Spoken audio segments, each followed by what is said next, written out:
The day I discovered I was pregnant wasn't the day my world fell apart. That had happened months earlier, though I hadn't realized it at the time. Standing in my pristine kitchen, staring at the pregnancy test, I felt something beyond fear. Something beyond guilt. It was certainty. Certainty that the careful facade of my perfect life was about to crumble. Mike wouldn't be home for hours. He was never home these days. Another late meeting, another business dinner, another reason to be anywhere but here. My hands trembled as I reached for my phone. There was only one person I could call. Only one person who would understand. Jack. The name alone sent a shiver down my spine. I hadn't meant for any of this to happen. 6 months ago, Jack Anderson was just my husband's best friend. Just another familiar face at our neighborhood barbecues. Just another successful Silicon Valley tech guy with a perfect wife and a perfect life. But that was before. Before I saw the loneliness in his eyes that matched my own. Before the late-night texts that started innocent and became something else. Before I realized that my marriage had become nothing more than a carefully maintained illusion. I still remember the first time I really saw Jack. Not as Mike's friend, but as himself. It was at the school fundraiser I'd organized. Mike had promised to be there. He'd promised a lot of things over our 12 years of marriage. I was standing alone, watching other couples laugh and bid on auction items. My 4th grade student's artwork wasn't getting many bids. I felt like I'd failed them. That's when Jack appeared. "These are amazing," he said, studying the children's paintings. "The kids worked so hard on them," I replied, trying to hide my disappointment. He pulled out his phone, started bidding. "What are you doing?" I asked.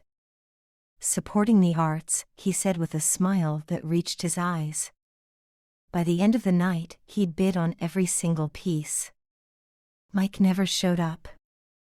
But Jack stayed until the end, helping me pack up. We talked about everything and nothing. About my students. About his work. About the dreams we'd both put on hold. It was the first time in years someone had really listened to me. Really saw me. The text started after that. Just checking in at first. How did the art look in his office? Did my students enjoy their field trip? Was I okay? That last question broke something in me. Because I wasn't okay. I hadn't been okay for a long time. Mike and I had become strangers sharing a house. He lived in his world of business meetings and client dinners. I lived in mine of lesson plans and empty evenings. We barely spoke beyond logistics. Who would pick up dry cleaning? When he'd be home. If he'd be home.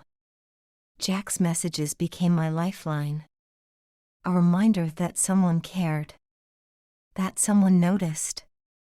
We started meeting for coffee. Just as friends. Always in public. Always innocent. Until it wasn't. Tea. The first kiss happened on a rainy Tuesday. We'd met at our usual cafe. Jack looked troubled. Different. "What's wrong?" I asked. He stared at his coffee for a long moment. "Do you ever feel like your whole life is a lie?" The question hit too close to home. "Sometimes," I whispered. He looked up then, his eyes meeting mine. "Rachel," he said softly. Just my name. But the way he said it made my heart stop. We left together, sharing his umbrella in the rain. He walked me to my car. Neither of us spoke. The tension was electric. When he turned to say goodbye, I kissed him. Or maybe he kissed me. I'm still not sure. I just know that in that moment, everything changed. The guilt came later. After I'd driven home in a daze. After I'd touched my lips, still feeling his kiss. After I'd looked at my wedding photo on the wall and felt nothing. I should have ended it there. Should have told Jack it was a mistake. Should have tried harder with Mike. But I didn't. Because for the first time in years, I felt alive. The affair wasn't planned. It just happened. Stolen moments between his meetings and my classes. Coffee dates that turned into long walks. Texts that turned into calls that turned into more. Jack understood me in ways Mike never had. He asked about my day and actually listened to the answer. He remembered the little things.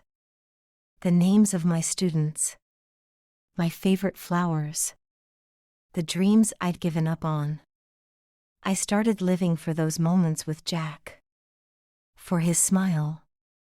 His touch. His way of making me feel like I mattered. Mike noticed nothing. He was too busy with his own life. His own secrets. I found lipstick on his collar once. A shade I didn't wear. I said nothing. Did nothing. Maybe that should have hurt more than it did. But I was past hurting. Past caring. I had Jack. The pregnancy test changed everything. 3 minutes of waiting. 2 pink lines. 1 massive secret. I knew immediately it was Jack's. Mike and I hadn't been intimate in months. My hands shook as I dialed Jack's number. He answered on the first ring. Rachel? What's wrong? His voice was steady. Coming. I need to see you, I managed. Now. He didn't hesitate. I'll meet you at our spot. Our spot was a small park near the school. Quiet. Private. Safe. I got there first. Sat on our usual bench. Watched the autumn leaves dance in the wind. When Jack arrived, he took one look at my face and knew. Tell me, he said, sitting beside me. I couldn't speak. Just handed him the test. He stared at it for a long moment. His expression unreadable. Are you sure? He finally asked. I nodded. It's yours, I whispered. Mike and I haven't. I know, he said quietly. Then he did something unexpected. He smiled. Not a big smile. Just a small, secret one. Like he knew something I didn't. We'll figure this out, he said. Together. I wanted to believe him. Needed to believe him. But reality was crushing. Mike will know, I said. Everyone will know. Jack took my hand. His touch steady. Grounding. Maybe it's time they did. I looked at him, really looked at him. Saw something in his eyes I hadn't noticed before. A determination. A purpose. What do you mean? He squeezed my hand. Rachel, are you happy with Mike? The question shouldn't have surprised me. But it did. Because it forced me to face a truth I'd been avoiding. No, I whispered. I haven't been happy for a long time. Then maybe this is our chance, he said. Our chance to start over. But Mike doesn't deserve you, Jack's voice was firm. He never did. I thought about Mike. About our marriage. About the years of loneliness. The broken promises. The lipstick stains. What about Sarah? I asked. Jack's wife. My friend. Another layer of guilt. Jack's expression hardened slightly. Sarah made her choices, he said cryptically. Just like Mike did. I didn't understand what he meant. Didn't ask. Instead, I leaned into him. Let him hold me. Let myself believe, just for a moment, that everything would be okay. That we could have a future. That this baby wasn't a mistake but a blessing.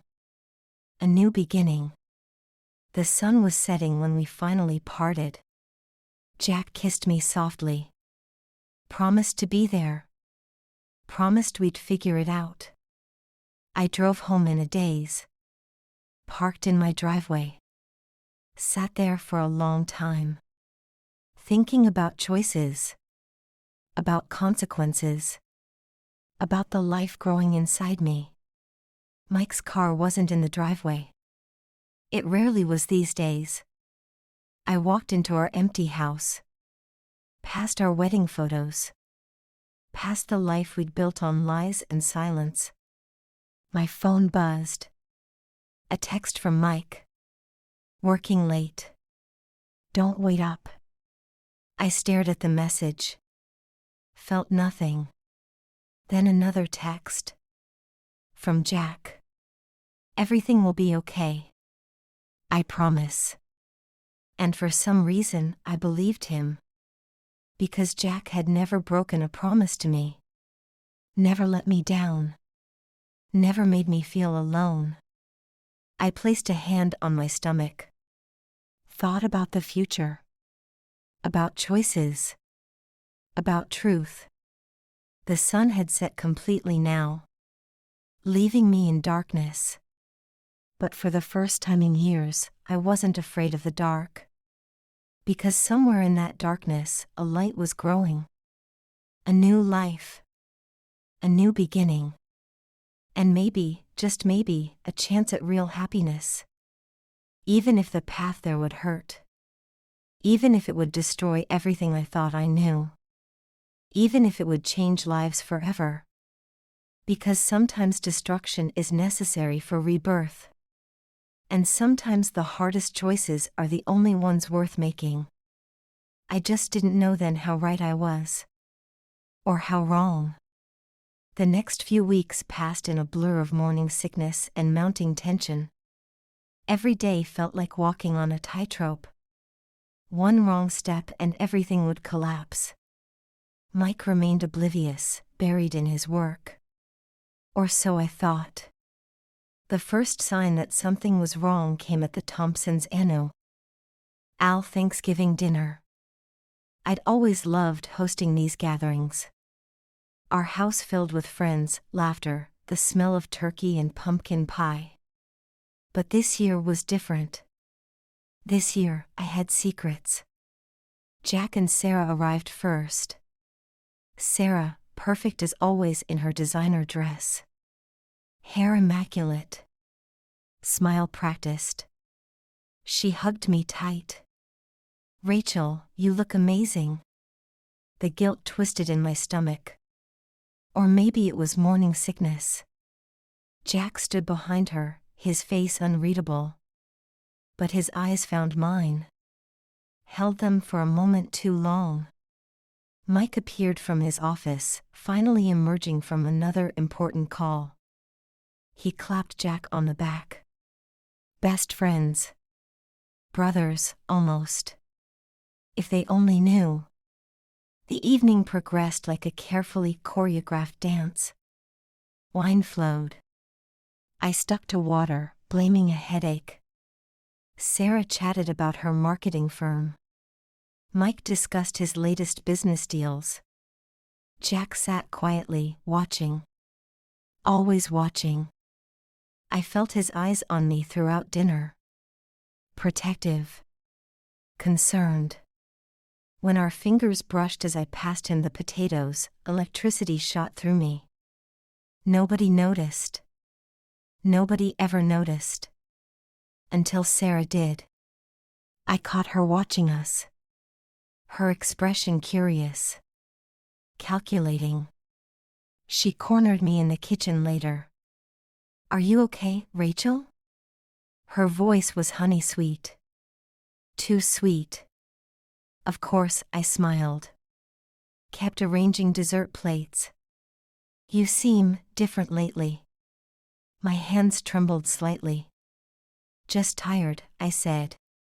Teaching takes a lot out of me. She studied me for a long moment. You know you can talk to me, right? The irony was bitter on my tongue. I nodded.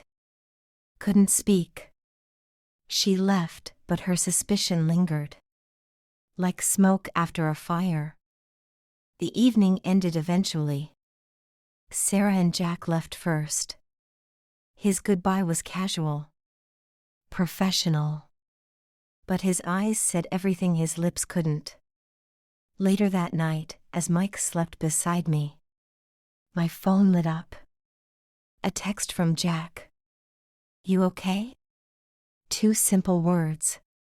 They meant everything. No, I replied honestly. Sarah knows something's wrong. His response came quickly. Let her wonder. There was something in his tone. Something almost satisfied.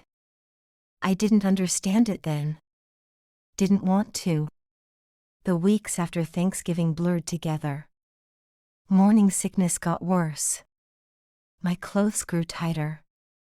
I started wearing looser shirts. Making excuses. Mike didn't notice. He was never home anyway. Jack and I met when we could. Coffee shops. Park benches.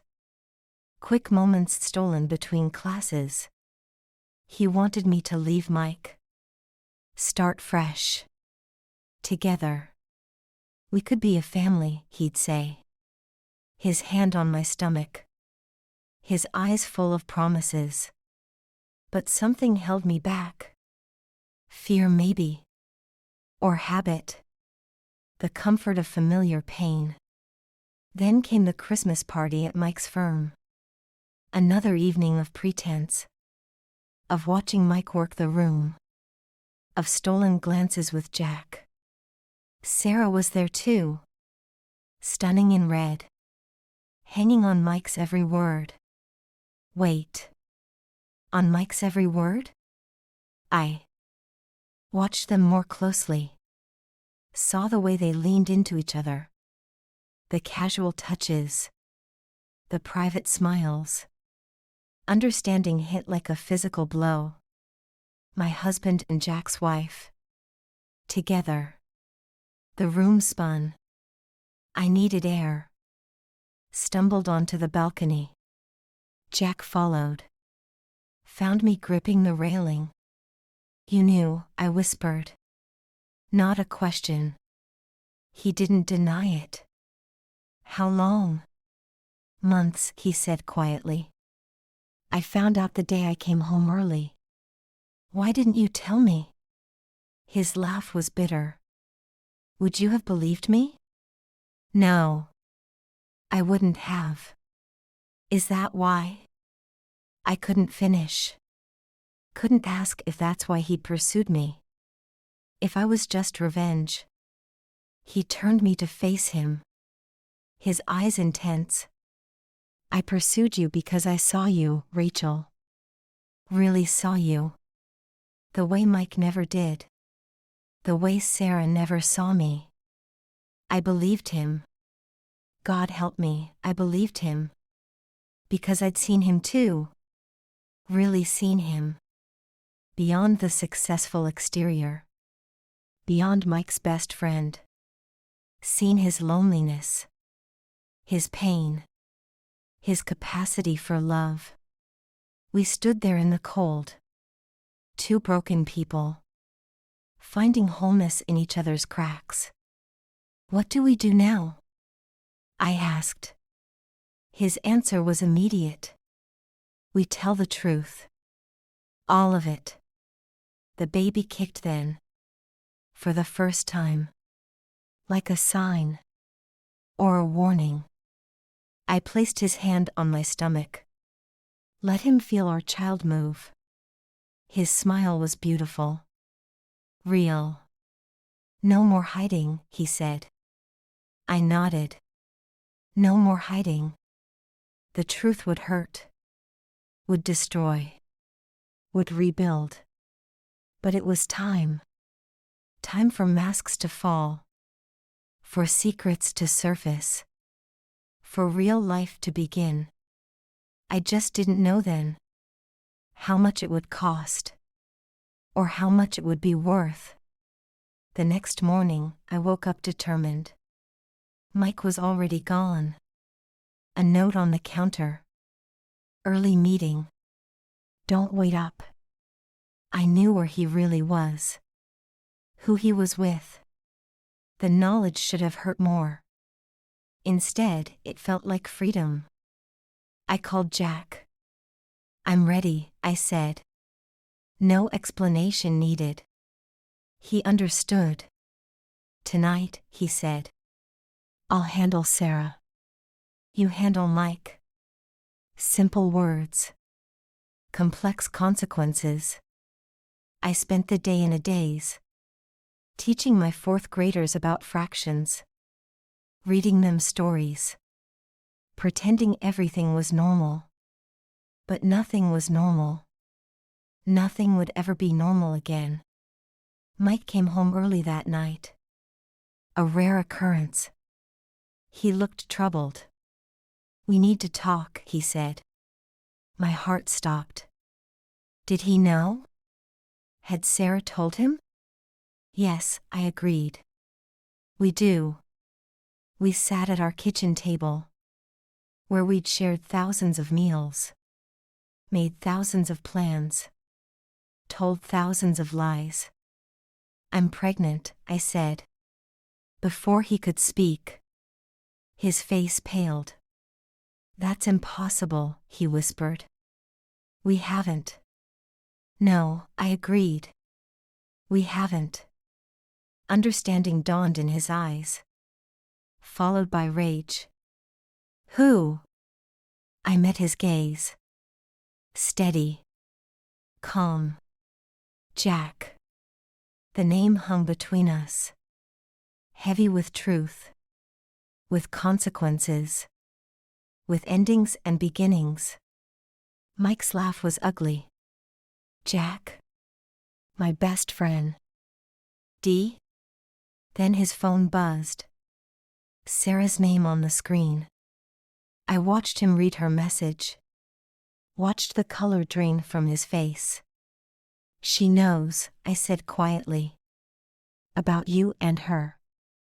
About me and Jack. About everything. He looked up. Lost. Broken. How long have you known? Long enough. The silence stretched between us. Years of unspoken words. Of quiet betrayals. Of parallel lives. I loved you once, I said finally. But we stopped being real a long time ago. He didn't argue. Couldn't argue. The truth was too obvious now. Too raw. His phone buzzed again. And again. Sarah, probably. Learning her own truths. Facing her own consequences. I want a divorce, I said. The words were easier than I expected. Natural. Right. Mike nodded. Once. Then stood. Walked to the door. Stopped. Is it really his? Yes.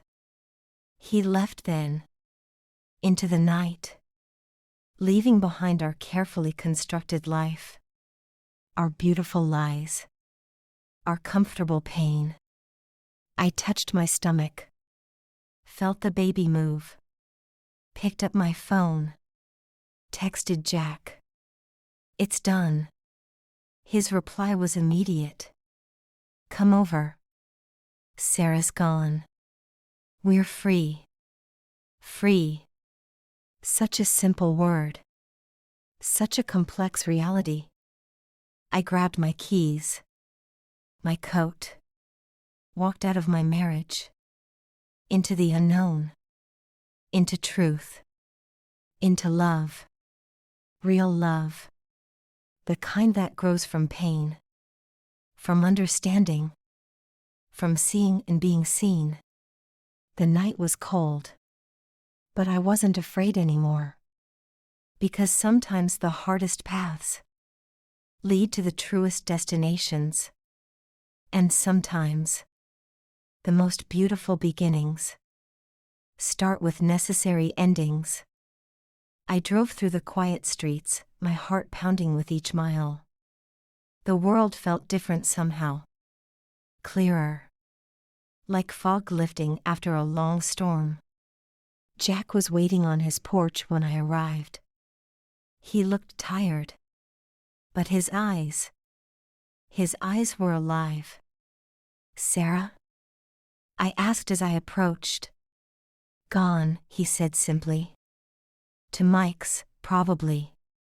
We stood there for a moment, just looking at each other. Two people who'd walked through fire and emerged changed. He reached for me first, pulled me close. I breathed in his familiar scent. Let myself feel safe. Really safe. For the first time in years. "Are you okay?" he whispered into my hair. I nodded against his chest. Better than okay. We went inside. His house felt different without Sarah's presence. Warmer somehow. More real. "Tell me everything," he said. So I did. Told him about Mike's reaction. About the quiet end of my marriage. About the strange peace I felt. He listened. Really listened. Like always. When I finished, he took my hand. Led me to the couch. "There's something I need to tell you," he said. His voice was serious. About Sarah and Mike. About why I waited so long to tell you. I tensed slightly. Prepared for more pain. But his next words surprised me. "I wanted them to feel it," he said quietly. "The betrayal. The hurt. I wanted them to understand what they'd done." "You." Understanding dawned slowly. "You planned this," I whispered. Not accusingly. Just realizing. He met my eyes. Didn't deny it. "Not us," he said firmly. "Never us." That was real from the start. But the timing. He nodded. I knew they were having an affair. Had known for months. I could have exposed them immediately. Could have confronted them. But I wanted more. I wanted them to lose everything. Just like they'd made me lose everything. I should have been angry. Should have felt used. But I didn't. Because I understood. Understood the need for justice. For balance. For karma. "The baby?" I asked. His smile was immediate. Genuine. "The most beautiful surprise," he said. "One I never planned for. But one I'm grateful for every day." He placed his hand on my stomach. Protective. Loving. "You're not angry?" he asked. "About the rest?" I thought about it. Really thought. "No," I said finally. "Because you didn't make any of us do anything. You just let the truth come out. In its own time. In its own way." He pulled me closer. "I love you," he said. First time he'd said it. Out loud. In the open. "I love you too," I replied. Because I did. Had for longer than I'd admitted. The baby kicked. As if in agreement. We laughed. A real laugh. Free from secrets. from guilt, from pain. The next few months weren't easy. Divorce proceedings, property divisions, whispered gossip at school. But we faced it together. Sarah and Mike got married quickly, moved to Chicago, started fresh. We stayed, built our life, slowly, carefully, with truth as our foundation. The baby came in spring, a girl, with Jack's eyes, and my smile. We named her Hope, because that's what she was. Hope for new beginnings, for second chances, for love that grows from truth. Even when truth hurts. Years have passed now. Hope is starting kindergarten. In my school, where I still teach. Jack and I got married last summer. A small ceremony.